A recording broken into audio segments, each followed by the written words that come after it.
this. So we have discussed plaque forming unit. We already have discussed multiplicity of infection in previous class. Also, we have discussed this P naught. What is P naught? P naught is actually, so it is written like this. So P naught. So there is one is called normal distribution and the another term is known as Poisson distribution, right? So P naught is actually calculated by this formula, e to the power minus multiplicity of infection. Suppose if you are having multiplicity of infection 4 here, therefore I have calculated for this particular question.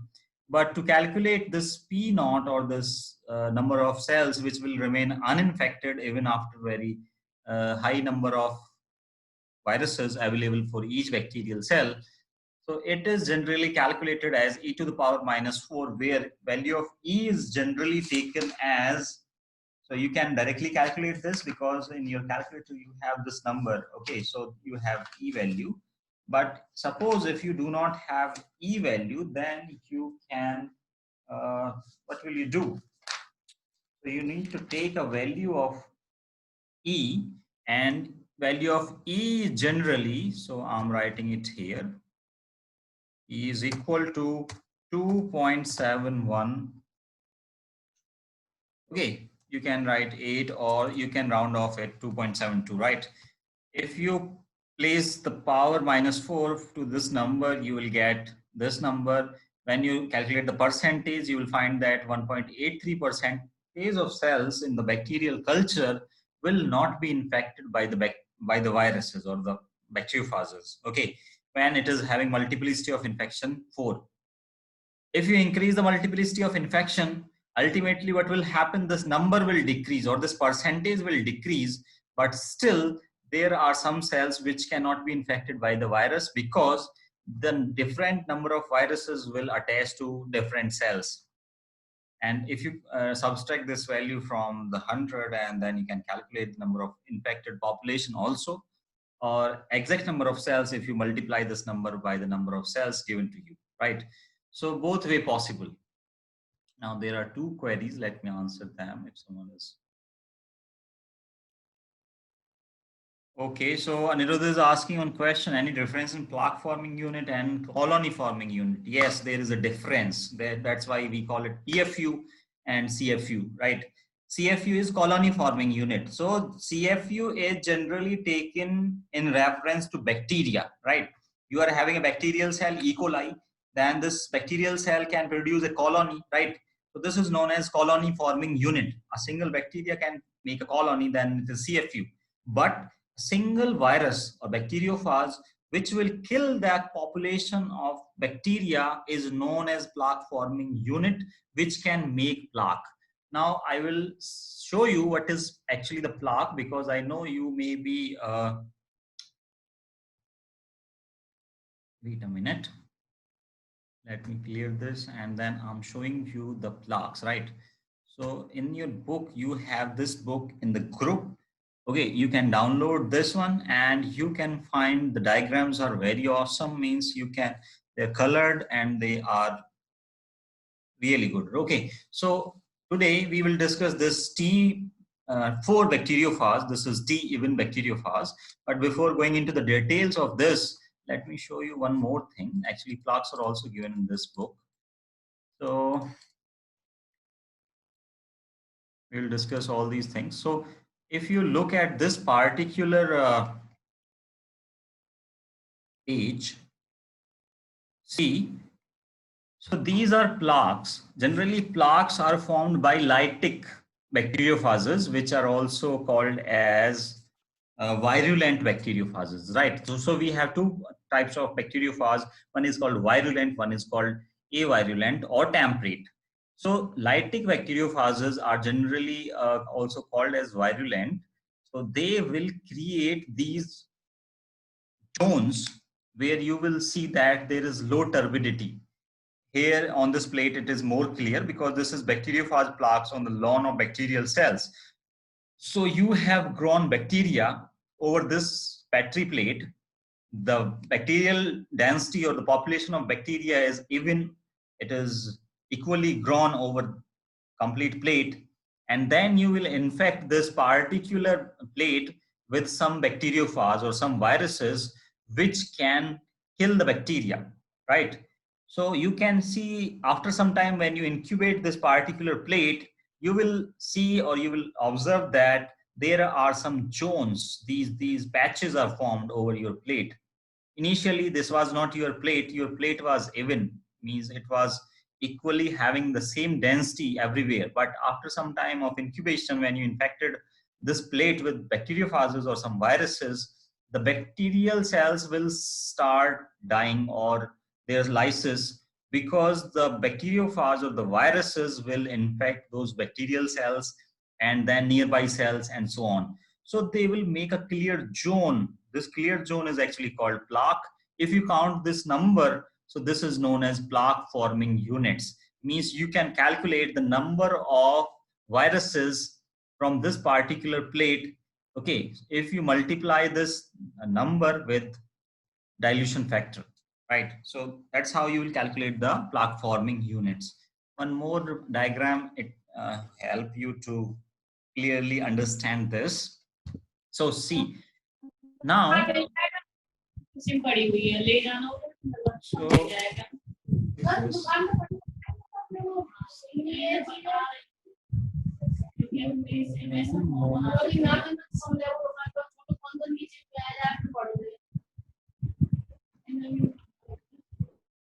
okay, so there was a disturbance, so I muted all. If you have a query or question, please write in the chat box, or okay, so then I will answer. So now the second point I want to illustrate, every bacteriophage or virus is having its characteristic plaque, means the zone which will be created by this particular virus. For example, the T1 bacteriophage. So what is T here? T is the type. So T is having two type of bacteriophages. T even bacteriophages, one we are going to discuss today, that is T4. Benzer have selected T4 as a model to do experiments of complementation. Therefore, we will discuss T4 in this class. But T is having different even and odd bacteriophages. So T1, T3, 5, 7. These are odd T bacteriophages. Also, T bacteriophages are even. So T2, T4, and T6, these are three even T bacteriophages, right? So actually the T is the type of bacteriophage, and they have been given name because they are having differences in their structure, their makeup, and their features, means the phenotype they will express, means the plaque morphology they will generate. So T1 generally have this kind of plaques, T2 is having this kind of plaques, T3 is having a plaque, but you will see a halo. What is halo? Halo is a zone of low turbidity which is surrounding a clear zone, right? So this type of plaques are formed by T3 bacteriophages. So you can differentiate E, even and odd bacteriophages and different type of bacteriophages. Not only this, as we have seen in the last slide, poliovirus, and these are some bacteriophages, right? So each bacteria or the lawn of bacteria, when you infect with the bacteriophage, it will show a characteristic plaque. So depending upon the features of plaque, depending upon this, what kind of plaque, whether small, large, or this clear zone or a halo kind of thing. So depending upon these, all these morphological features, you can differentiate different kind of bacteriophages or viruses. So today we will start discussing T4, right? So first of all, I will tell you, so the first question you can ask me, how many different kind of T bacteriophages can be possible? Because you know, I told you only the T odd and T even bacteriophages. So there should be any number, and you should know this particular thing. So you can have T1 up to T7, where T is actually referring to the type, right? So you are having 7 different type of bacteriophages which are coming under this category of T1, 2, 3, 4, 5, and 7. And actually this type, or the T1 to T7 kind of thing, was suggested by Delbruck and his co-workers, right? So because they are having the contractile tail or the sheath region, this particular region, therefore they also are placed in this particular family. So one thing I want to tell you, because these viruses cannot be placed in a single, means there is no such classification. Generally, from time to time, they have been shifted from one family to some other family because there is no evolutionary history of viruses, right? So generally, we classify viruses depending upon their genome, depending upon their symmetry, and these things, enveloped or non-enveloped, right? So we will discuss that particular system also, in which the viruses have been classified into 7 classes, depending upon the genome, in which order they have replicated their genome and make their proteins and other mRNA. Okay, so that depending upon their features of transcription and translation, they have been categorized by Baltimore and other co-workers, right? So this bacteriophage, which I also showed you in your reference book. So this is Prescott. So this is, sorry, so this is T bacteriophage, right? So because it has been studied extensively, and so one more thing I want to discuss with you all, because I know there are some new students in this class.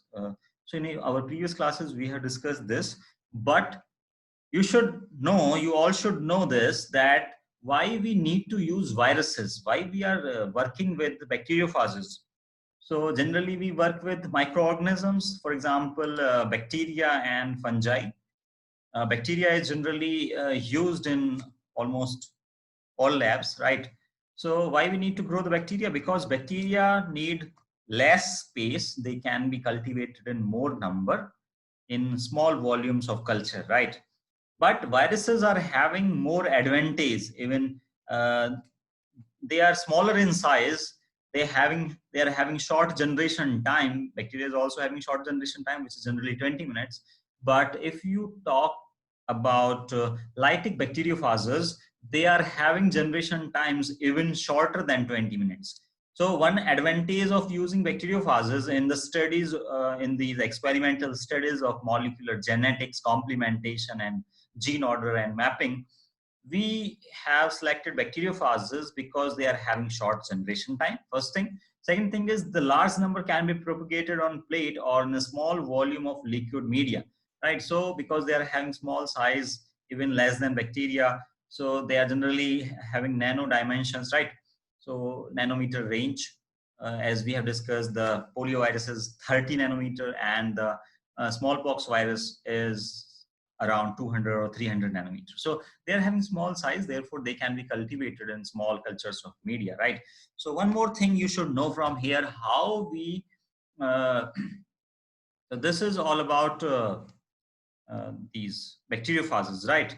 So you can grow them in small volumes of liquid media. But someone if ask you how you will cultivate, how uh, you will grow the viruses, animal viruses in the laboratory. So in the Prescott, everything is given. So you need to read this particular topic from your book only. I'm telling you the reference only. So here it is given. So whenever someone asks you how this virus reproduction has been taking place or how the viruses are cultivated, so generally for many years, in today's time, actually, we also use um, cells. We have to grow animal cells in animal cell culture, and we inoculate viruses in that animal cell tissue culture. In cell line, they are cultivated. Yeah, but actually, initially, when this cultivation of viruses was in its means sometime before, not I'm not talking about today. So at that time, actually, initially the viruses were cultivated in fertilized chicken eggs, right? Incubated about 6 to 8 days after the leg was laid by the Okay, chicken, right? So, but actually for each virus, you need to incubate this particular virus at a specific site. For example, injected into a proper region, for example, myxoma virus. So question can be asked from this particular text. For example, myxoma virus grows well on the chorioallantoic membrane, whereas the mump virus is actually growing best in the allantoic cavity. So you know this is the egg, and egg is having different regions: amniotic cavity, shell region, allantoic cavity. This one, yolk sac in the innermost is the yolk sac, and there is another membranes also. So to grow each virus, you have to select the location where it can grow best. But recently, yeah, you said rightly that animal viruses have been grown on the tissue culture. Monolayers of animal cell have been grown, and then you can infect those cells with virus. So the virus will multiply always intracellularly, because these are, as I told you earlier also, these are intracellular parasite, and these are obligate intracellular parasite. They cannot grow outside the living cells. Therefore, you need to grow them. So this is 418, right? So page number is here, right? So you can read this from your book. Now, as we have discussed both the pathways, so we have discussed lytic pathway, we have discussed the lysogenic pathway, right? But the T even phase that we are going to discuss today, that is T4 bacteriophage, is a lytic bacteriophage. So when this bacteriophage will infect the E. coli cell, it will uh, incorporate its genome into the bacterial cell cytoplasm, and then it will hijack the machinery of bacteria to multiply itself. It will replicate, it will make the protein subunits, it will replicate itself, and it will undergoing this is called, what is this called, protein synthesis. Okay, so the different subunits will be made inside the cytoplasm, and then assembly, and finally it will lyse the bacterial cell and it will release, right? So you can suppose that if it is lysing a B cell, means the bacterial cell, it will create some kind of plaque. As you know, the plaques are the regions of where the bacterial cells are dead. Okay, so lysed. So we will move to your book. So today we are going to discuss R2 locus of T4 bacteriophage. So T4 bacteriophage, I told you about the background of this particular bacteriophage, right? Second thing is it is having R2 locus. So actually it is having 3 locus. So R can be divided into 3 locus, right? So first of all, we will divide this. R is actually having 3 locus. So you can divide this accordingly. So first, second, third. So actually we are not going to discuss about first, third. We are interested in the second locus, because this will going to give us information about the complementation, how the complementation is actually happening inside the bacteriophages, right? Now, the second question is, if we are discussing this R locus of T4 bacteriophage, then what kind of features we are going to select, right? So we will use two type of bacterial cells. One is called E. coli B cell. So I'm writing both the cell names so that you can. So one is called E. coli. So both the cells are of E. coli, but actually one is called B, and the another cell is called as, so second one is E. coli. Both are the species of E. coli. So you need to understand this, right? So this is called K12 lambda, as it is also written as here, right? So E. coli K12. Sorry, I cannot write because drawings.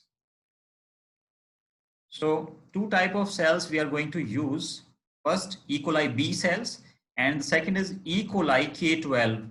That is also simply written as K lambda. Okay, so simply you can understand this. First of all, I will tell you how you are going to make a plot. So first is B. versus A, right? So first is E. coli B strain, second is E. coli K strain. Now, when you infect, okay, so first of all, this is the E. coli strains. So you will write E. coli here. Second thing, you are going to select the E4 bacteriophage, and T4 bacteriophage is actually having two. So let me draw this. You can make two type of so one is called as wild type, right? So I'm writing here. So T4 one is wild type, and this wild type, somewhere you find that this is called R plus, R positive, right? So if somewhere you find this R positive, this is having the same meaning, means it is called wild type. Whereas the second one is actually simply R, which you can further divide it into, this is not the wild type. So this is mutated, right? So this is having some kind of mutation. Uh, when it is having mutation, so first of all, if you both the E4 bacteriophages, whether it is wild type or R positive or simply having mutation, they both can be grown over E. coli B strain, right? But if it is having a mutation, it cannot be grown over the K lambda strain.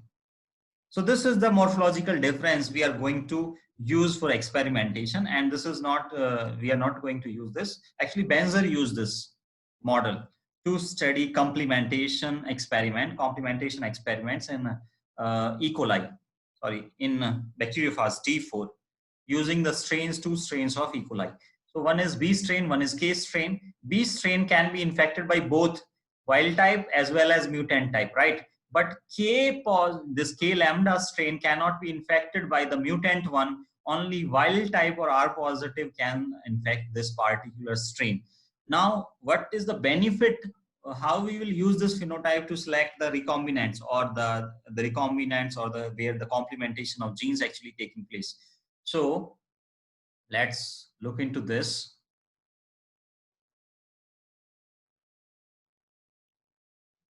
Wait a minute. So see here. Suppose you are having two cells. One is called E. coli K12 or lambda, simply you call it K. Okay. And one is B cell. Actually, B cell is not shown here in this particular slide. Otherwise, you can have B also, right? So how you will understand recombination on the basis of this cell only, E. coli K lambda, because whether it is wild type or mutant, both will grow over E. coli B cells, right? So B cell, on the basis of B cells, we cannot differentiate whether complementation is actually taking place or not happening in our genes, right? So here are two genes, for example, M1, M2. So suppose this is the cell K lambda. So if we are infecting this particular cell culture with the T4 bacteriophage, and if they are having a mutation where you can see this M1 and M2 are actually showing these are non-functional, right? Because both the mutations are over the same genes, so the same alleles of the genes, right? So here it will make an non-functional product. If it is making a non-functional product, there is no complementation and there is no cell lysis. If there is no cell lysis, there is no plaque over the lawn of bacterial culture cell plate, right? But suppose if there is complementation, or they are having different mutation in different genes, so because here this will provide the normal copy and here this will provide the normal copy, therefore the complementation will take place. So complementation is actually one will suppress the mutant one. If the normal one is present, it will try to suppress the mutant one and complement the function of other. It will help in the expression of this particular normal gene. So it will make a functional copy of both R2A and R2B, and finally it will lead to the complementation. Complementation, if taking place, the cell lysis will happening, and if the cell is lysing, the phage progeny will be recovered, means there will be a plaque, right? So let's understand this particular concept from the Pathfinder. It is written very uh, generalized fashion, right? So, so the mutant strains of the phases can be stored for long periods of time. This is one more advantage. You can use these bacteriophages. They can be stored for long periods of times. Because these advantages, phases were central to the development of molecular genetics, because Benzer used this particular strain T4 R2 locus to prove the complementation. Also, you can do recombination experiments, gene order mapping experiments, and so on in these using these different. Okay, so Priyanshi is having one more question. I'm coming to this one, but if you are having a query, let me tell you. So trans is actually uh, cis is if it is present over the same chromosome, right? Cis is the same chromosome. Trans is if it is present over two different chromosomes, but it can have two positions either in the same alleles of the same gene, which is actually known as cistron. The term is used firstly by the Benzer only. And today we know this cistron is actually known as gene, right? So gene is, which is encoding a functional product or some protein, is called gene. Okay, everything will come step by step. Okay, so first of all,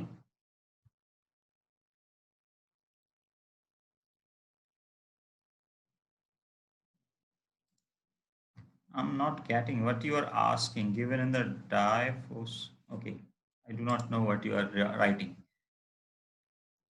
So first of all, I told you this is a virulent phage. Virulent means once it will infect the E. coli cell, it will lyse the bacteria. It will and release its progeny as early as possible, means before the generation time, before even 20 minutes. So wild type T4 fast gives a small plaque. Now, one thing I forgot to tell you. So how you will differentiate whether you are infecting with wild type phases or something else. Okay. So first of all, these plaques. Therefore, I showed you this particular diagram first. So depending upon the size of plaque, you will recognize different strains, right? For example, T1, T2, T3 can be differentiated depending upon their plaque size and their morphology, as I told you, right? Similarly, in this case, if you infect with wild type T4 bacteriophage, it will give you small plaques, which is actually having diameter around 1 to 1.5 millimeter and have a clear center surrounded by a diffuse halo. What is this halo? Halo is, have you seen the pictures of some god? So generally they are having a diffused light around their head. This is known as halo, right? So similarly, you can see this particular halo, which is also shown by T3 bacteriophage, right? So it is a clear center, but it is having some diffused halo. So these two features of wild type T4 bacteriophage, they will give small plaques and they have a clear center surrounded by a diffuse halo. You will keep this into mind. The plaque have physiases, and because of the phenomena called lysis inhibition, because if you infect the E. coli cells with this wild type T4 bacteriophage, they will show lysis inhibition, and therefore they will show this diffuse halo around a clear zone. Therefore, which delays the lysis of infected cells. One type of mutant T4 phage. But now, if you infect the same E. coli cell B with this mutant T4 bacteriophage, it will produce large plaques, which is having around 2 times, means 2 to 2.5 mm diameter. And second difference is sharp periphery due to the rapid lysis of the host. So they are actually called as rapid lysis phases or mutant phases, right? Because they are not showing this particular feature, diffused halo, they are showing a sharp periphery. And therefore, they are given this name R for rapid lysis of the host. So you have taken this R word. So they are either R positive or wild type, or simply R, which is for mutant, right? So you will understand this, that R is mutant and R positive is wild type. Rapid lysis mutant are linked to the three loci named as 1, 2, 3, but we are interested in second one. So R mutant do not show lysis inhibition, therefore they will make these sharp periphery due to rapid lysis of the host. Okay, so which causes them to form the sharp edges, clear plaques. And these clear plaques are actually known as R plaques. Whereas if it is having a diffuse halo, this is known wild type or R positive plaques. After the R mutant, R2 class of mutants are very informative. So because there are such kind of differences and these can be observed on the plate, therefore we can differentiate mutant one from the wild type bacteriophage, right?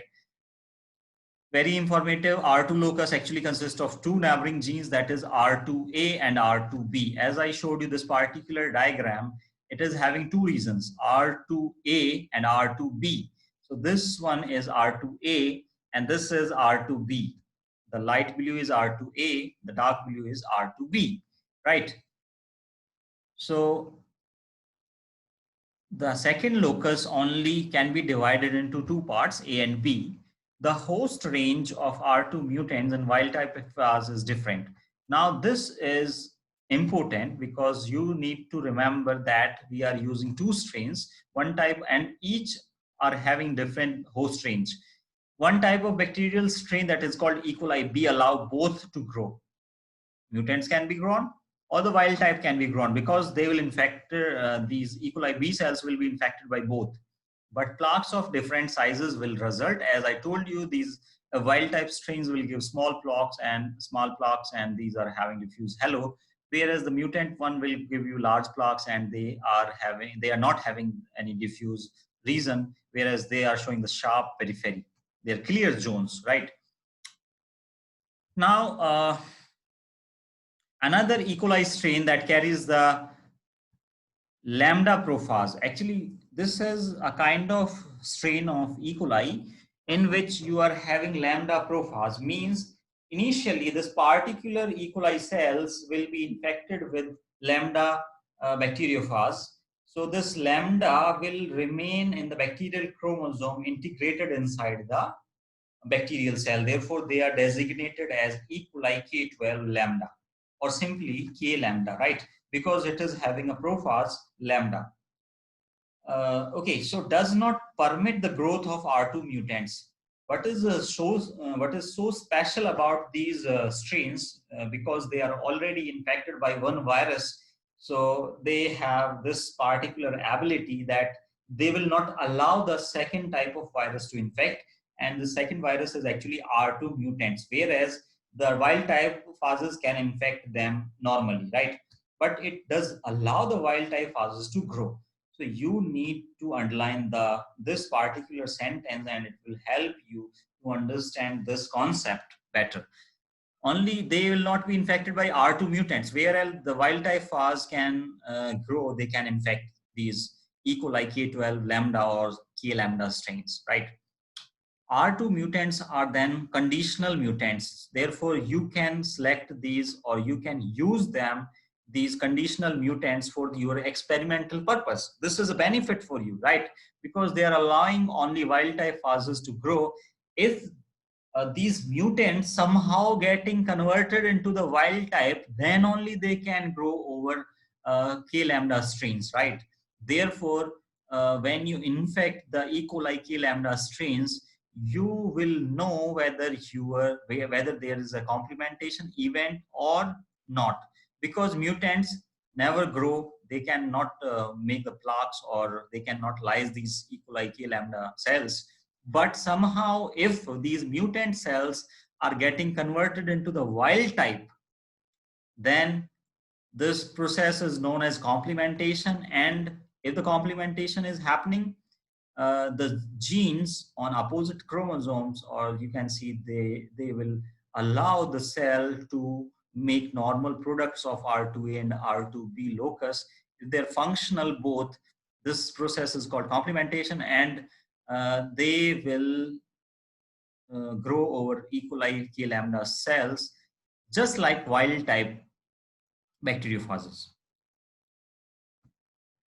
So this is a kind of advantage. You are going to use these mutant and K lambda strains of E. coli to grow and to recognize whether there is complementation or not. If you are not getting this particular point, please let me know. Please ask me here only, because uh, once I start complementation, then if you are not able to understand this concept, you will not be able to understand the complementation at all.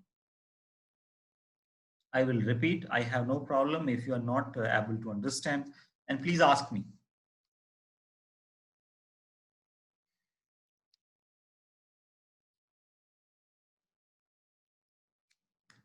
So simply, in simple terms, we are using two strains of E. coli. One is B, one is K lambda. Why it is called K lambda? Because it is infected by lambda bacteriophage already, and there is incorporated genome of lambda prophage, right? Therefore, it is called like this.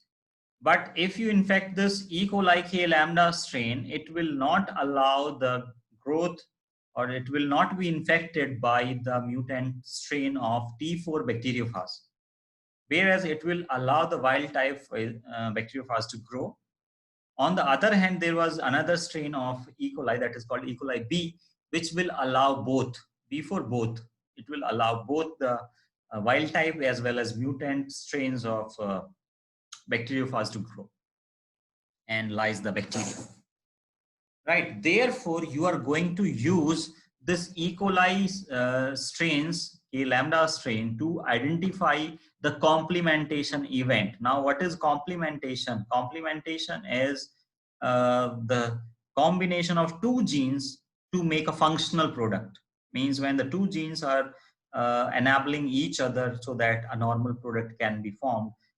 If there is two mutants, they can make a wild type if the mutations are on different locus in two different genes, right? So they can make a wild type phage, and once they are able to make this wild type bacteriophage, T4 bacteriophage, they can lyse the E. coli K lambda strains also. Thus, you are able to recognize that. So this is called permissive or the conditional mutants, mutant that grow under some set of condition but not in other conditions, right? So they will grow over E. coli B cells, but they will not grow over K lambda strains. E. coli B is said to be permissive, therefore for both, also for R2 mutant, because it allowed the growth of R2 mutants.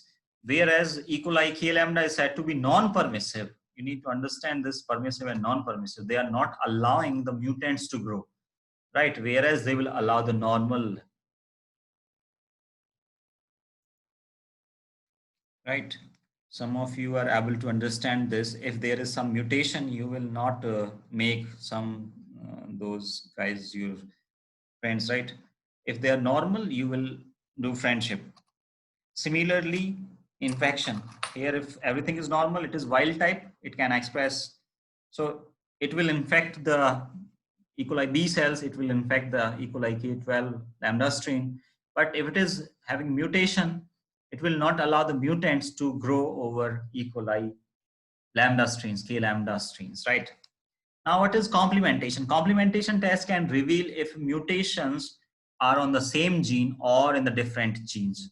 If they are on the same gene, then it is a problem. If they are on different gene, then they can recombine with each other, undergoing complementation, and they can function as normal genes.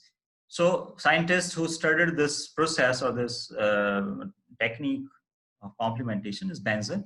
Benzer studied the concept of complementation. He had isolated many R2 mutant strains that could form large blocks in E. coli B cells. As I told you earlier, also these mutant can make large blocks, and they are having clear periphery, clear zones when they are grown over E. coli B cells, but they cannot infect the E. coli K lambda. To attempt gene mapping, he needed to know if, so he is going to perform this gene mapping using all his experimental models, E. coli K lambda strains of bacteria and T4 mutants. So he have isolated many mutants, R2 mutant strains.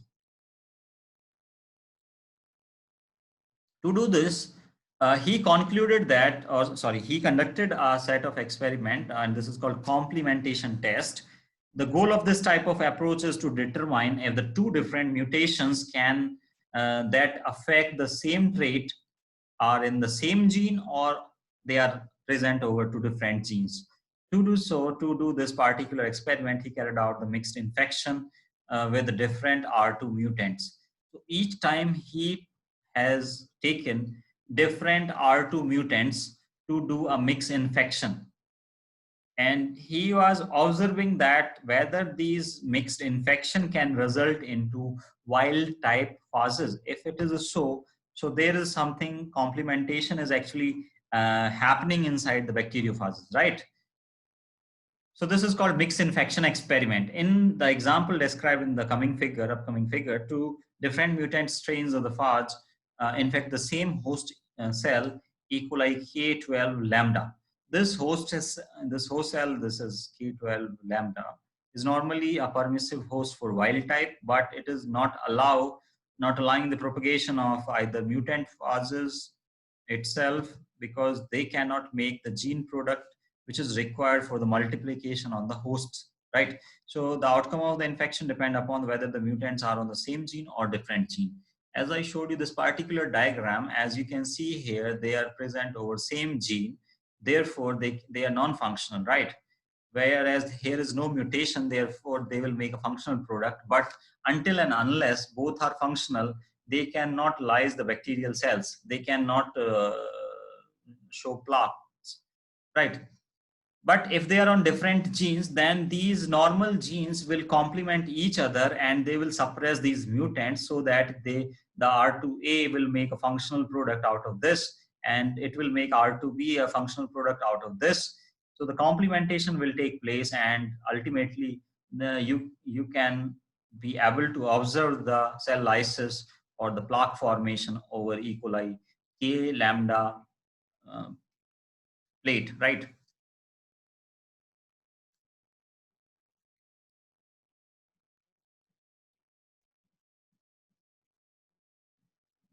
Okay, but there is another possibility. Suppose this is the one possibility that either they are present over same genes or different genes. One possibility is that the mutation in the different genes. So what will happen if these mutations are recessive? Then you will see that there is no complementation, though. Complementation will be seen in these cases only. Actually, in this case, when the mutations are over different genes. So the trans configuration is actually showing you the complementation event is seen in this case because both the mutations are present M1 and M2 over different genes, right? But if you look here, they are present over same copy of chromosome over the same mutant. So in this case, if this is recessive, they will show the lysis, right? Because this will act as wild type.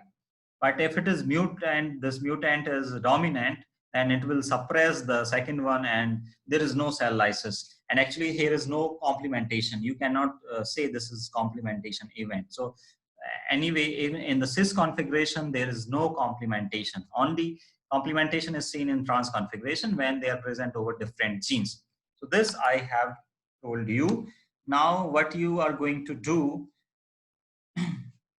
so you are infecting. So you have taken mutant 1, mutant 2. There are two mutants and they are having two set of genes.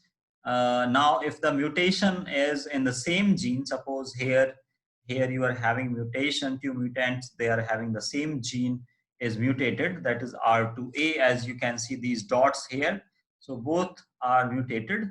Ultimately, what will happen, this will not show a complementation because the mutations are present in the same gene. But because there is no cell lysis and there is no plaque formation, now what will be the second possibility? To understand whether they are present over the same gene or over different genes. Therefore, the Benzer did this experiment, and actually he was having different mutants of this R2 mutant of T4 bacteriophage.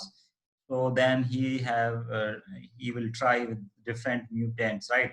He'll take 1, 3, 2, 3. 2, 4, and so on, right? So that's how he was able to tell that actually what is the nature of this locus, R2 locus, and what is complementation actually happening or not in the. So he was able to see the complementation in bacteriophage. If it is present, is the mutation is present over different genes. Suppose in this particular region R2A in the first mutant, and in the second mutant, suppose it is present over the R2B, right? So now what will happen? The complementation will take place. So during complementation, they will exchange their part of genes to make a normal copy, right? So the complementation event, this gene will suppress this mutant and it will make a functional product R2A, and this will suppress the second one, it will make a functional product. So this will show complementation. Because both functional A and B products are present, it will show the cell lysis of K lambda E. coli cells, and their plaques formation occur if you infect the lawn of bacteria over a Petri plate, right? You are able to observe the plaques.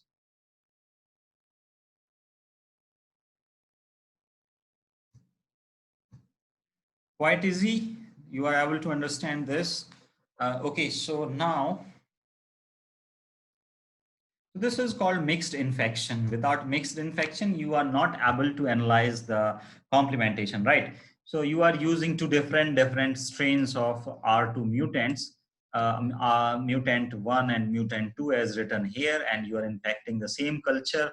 Then only if it is infecting the same bacterial cell and they are complementing each other, they will be converted into a wild type, and therefore they are able to infect the E. coli K12 lambda strain, because this is non-permissive for mutants. This will only allow the infection of uh, wild type T4 bacteriophages. Because normally an R2 mutant cannot lyse the E. coli K12 lambda. It will able to lyse if it is converted into wild type, right? So however, if the two different mutants can complement each other, then lysis and the growth of bacteriophage will result. If the two R2 mutants cannot complement each other, then there is no lysis, no growth of bacteriophage will be resulted, and you will not able to observe any plaques over the bacterial Petri plate. So now you are able to understand actually what was done by the Benzer, right? If they are in the different gene, now he have provided, the Benzer have provided some kind of explanation for his observations, right? Now, because you are able to understand the experiment, you can understand the dictation also, right? Whatever is written in these. So the observation, if they are present over different genes, each DNA provides some of the needed gene product, and so the two mutations will complement each other, and both the mutant viruses can multiply because they will complement each other. And initially you were having both mutant viruses, and once they complement each other, they will be converted into wild type. They will behave like wild type bacteriophage. They will infect the E. coli K12 lambda strain. If, however, the two mutations are over the same gene, neither DNA will provide that gene product, and so the mutations do not complement each other, neither the mutant strain will multiply. Here also you can understand this, because if they're present over same gene, there is no complementation. Only in this case, complementation is possible, and from here only the question can be asked. Okay, so this kind of simple question can be asked, whether they're present over the same gene or different genes, in what conditions the complementation is possible. So here also the same thing is shown. Actually, if you are not able to understand from the previous diagram, here you can see actually gene is known as the unit of function. So if it is a gene R2A and there is a gene R2B, you have infected with the two strains of two different mutants, R2 mutants A and B. So they will inject its genome into the E. coli cell, and because they are present over different genes, they will complement each other, right? So this black dot is here actually defective copy of the gene, the mutation. But they will complement each other because here it is having a normal copy. Here also the progeny phase will be produced. and you are able to observe this kind of plaques over your battery plate, right? Because there the E. coli B cell is also showing this. Wrongly written, actually this is not the case. Actually here is also they should written the E. coli K lambda, right? Because they will multiply over this because they are complementing each other. Similarly, okay, on the other hand, if they're present over the same gene, then this will not able to make a functional product, and therefore there is no plaque over bacterial battery plate. What is cistron? Cistron is term coined by the Benzer for the smallest genetic unit. So this is R2A, for example. Today we call it gene. So one more thing actually here.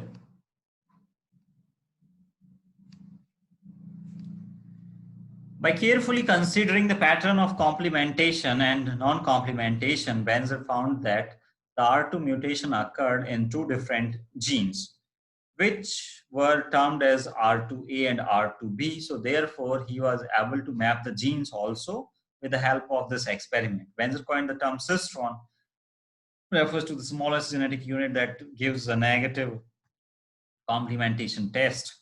In other words, if the two mutations occur within the same cistron, they cannot complement each other. In the recent decade, the term gene has been given to this, gain the wide popularity because we know gene is written everywhere, right? So it is widely popular. We are not using cistron anywhere. But initially, the term cistron was given for the smallest unit which can function as a functional unit inside any organism. It is important to realize that gene is not a point on the chromosome. Actually, it is a segment of chromosome. It is made up of DNA, and it is a segment of chromosome, gene, which is responsible for formation of some functional product, a protein. Mutations within a single gene may occupy different sites, that is, different nucleotides within a gene. Any two mutations within a single gene are said to be alleles in the sense of they affect the same genetic function, right? So you can call them alleles if they are the same genes. You can call these alleles of the same gene because they are responsible for same function.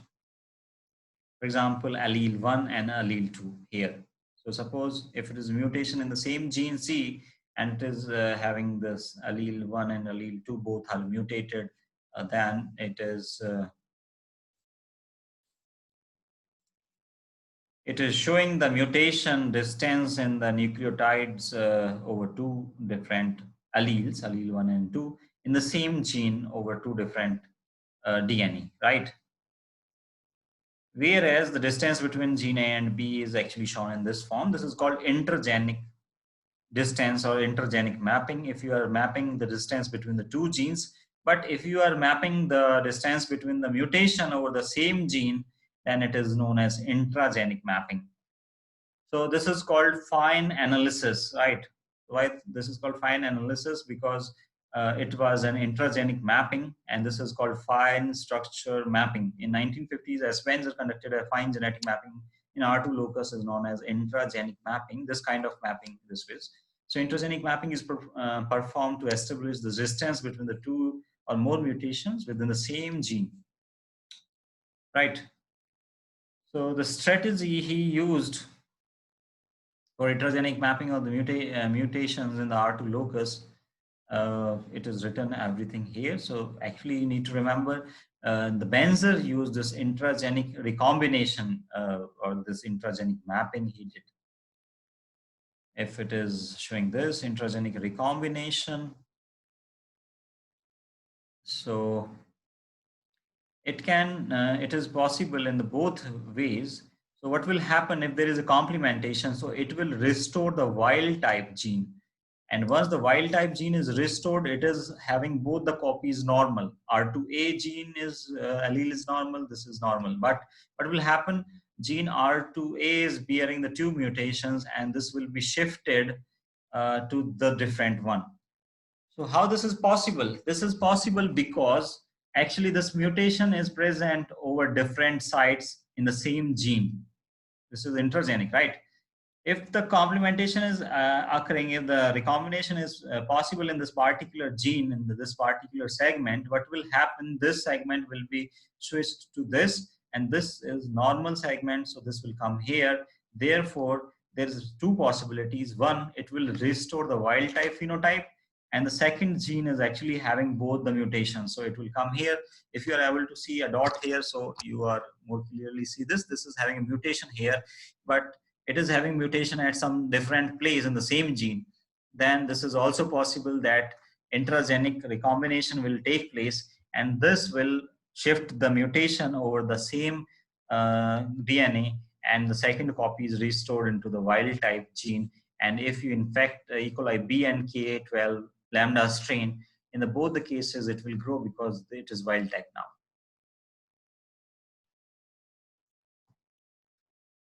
I hope you are able to understand this. This is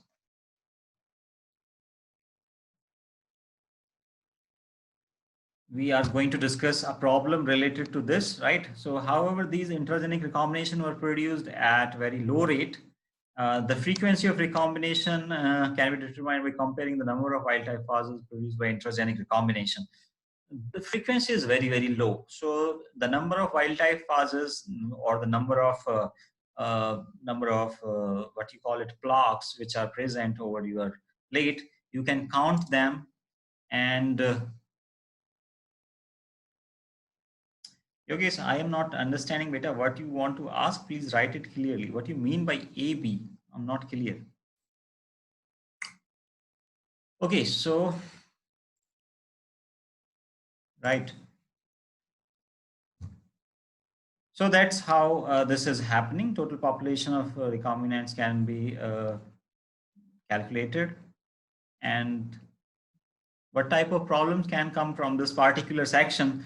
So suppose you are having two strains, E. coli B. You know the B will allow both the strains to grow, either wild type and mutants, whereas lambda, K lambda, 12 lambda strains are non-permissive for the mutant strains, right? So mutant T4 bacteriophage cannot grow over these cells.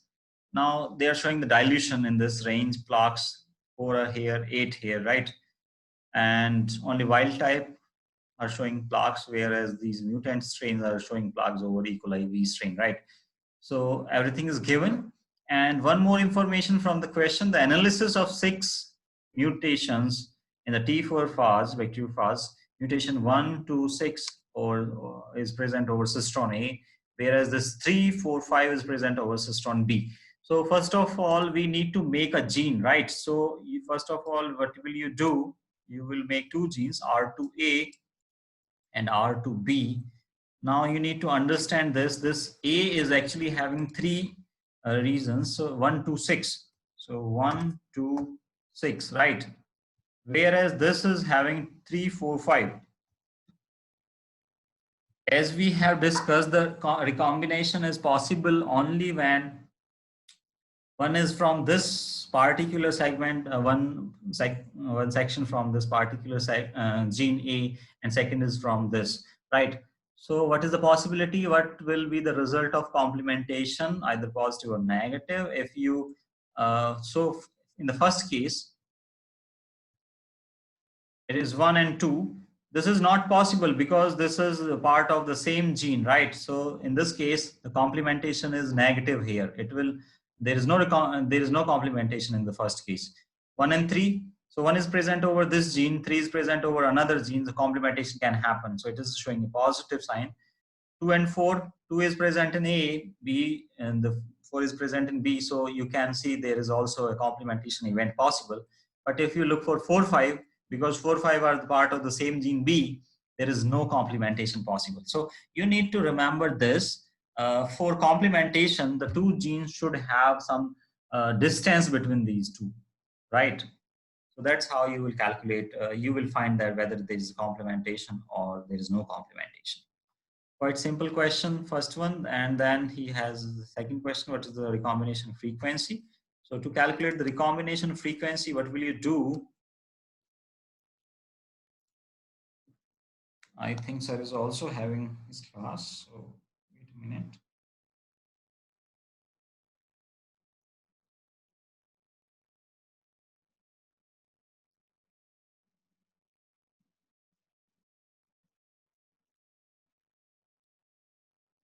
Sir is also having a class, guys. So let me finish this, and the rest we will discuss. We will start a new topic in next class. So let me complete this one. So the second problem can be asked, what is the recombination frequency? If you understand this, this was quite easy. If you draw the genes and you can find them easily, right? If the number of recombinant phases are equal to 8 into 10 to power 2 phases per ml, so it is given here, as I told you how you will calculate the number of PFU, plaque forming unit. So you need to multiply this plaque number with the dilution factor. And you know, dilution and dilution factor are having these signs different. So if it is dilution 10 to power minus 2, what will be the dilution factor? It is 10 to power plus 2. So 8 into 10 to power plus 2 is actually the number of bacteriophages per ml. For these are wild type, right? Similarly, you will calculate the mutant ones. So mutant are 4 into 10 to power plus 7. Dilution factor will become positive. So you have both the values. Then the frequency of recombination between the two mutants can be calculated. You will divide this, because this is showing you the wild type phases, and they will infect the E. coli K12 strains. So they can tell you uh, this many number of complementation events are possible, right? Because this is a recombination between 1 and 2. So it is showing this is wild type. Wild type can only infect the K12 lambda.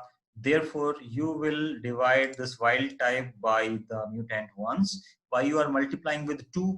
Because you know from this particular diagram, there is only one possibility out of two. So whenever there is a recombination or the intragenic recombination, there is only one possibility to make a wild type restoration, right?